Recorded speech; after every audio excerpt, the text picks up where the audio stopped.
Disney stock is at a current price of $120.29, which is down from its previous total from the previous company report of $122.91, which is a 2.1% decrease. The buy price for Disney, as was talked about in our previous company report, is about $127.92. So they're still not at that point where investors recommend buying that stock. Some things that have contributed to Disney dropping in stock price has been the fact that they've laid off 28,000 workers over the last couple of weeks. And they've also faced backlash from government officials such as Elizabeth Warren for their handling of their reopenings. Um, their sales since reopening back in July are down about 85%, which has contributed to the layoffs as well as them losing $3 billion in revenue over the last quarter. Disney was also forced to postpone all their movie releases for 2020 into 2021. So this is another significant chunk of their budget that will go unutilized in 2020. On a positive note for Disney, their streaming services, Hulu, Disney Plus, and ESPN Plus, have been super successful, and they've just reached over 100 million subscribers.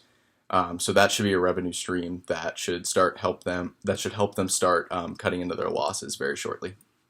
Today I will be discussing the current events revolving around the Walt Disney Company.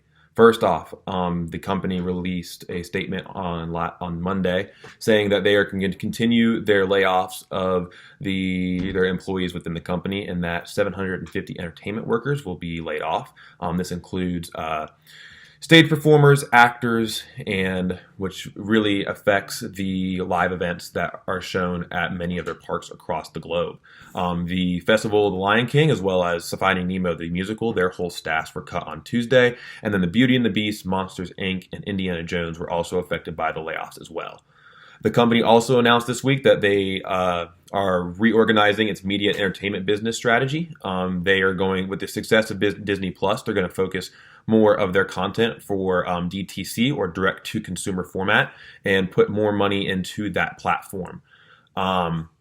Speaking of Disney Plus, The Mandalorian, which is their most popular series on the platform, just released their new season last night and was released to the public. Therefore, this will bring more users back to the platform for more advertisers and stuff like that. Finally, Disney Paris, one of their global parks, just announced yesterday that they will be reclosing their doors due to the increase in cases within Europe of COVID-19.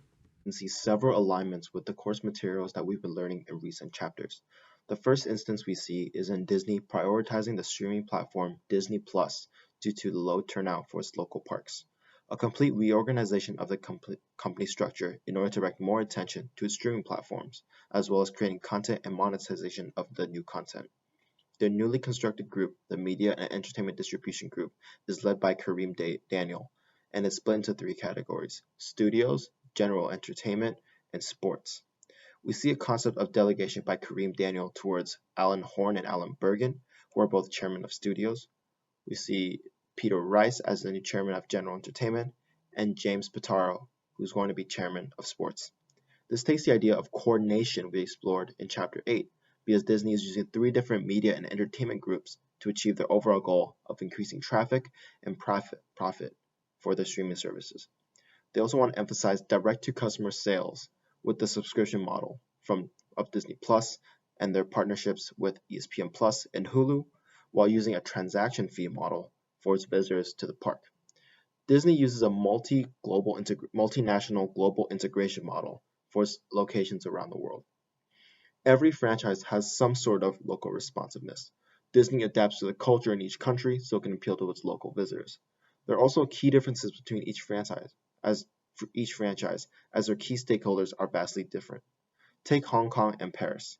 In Hong Kong, the Hong Kong government has a majority stake over the Walt Disney Company with 53%, versus in Paris, where the Walt Disney Company has just over 97% stake of the franchise.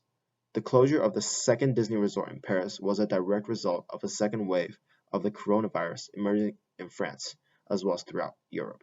It shows two things.